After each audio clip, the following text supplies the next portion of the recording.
Li toujou ap dim, lap kaze relasyon an, si m pap bal telefon nan. Mwen gen menaj mwen, nou gen 2 an depi nou ansam.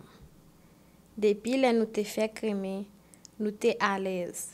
Yon te kon al nan telefon lot. Nou tou lede te kon kod telefon lot. On sel kou, li chanje. Li toujou al nan telefon mwen, al gade mesaj map ekri ak moun ki nan kontak mwen. Pafwa, li kon mandem telefon mwen an, mwen kon a fe di. Mwen pa vle balil. Li toujou ap dim, lap kaze relasyon an, si m pap bal telefon nan. Padan, telefon pal, li chanje kod li. Mwen pa ka al la dan.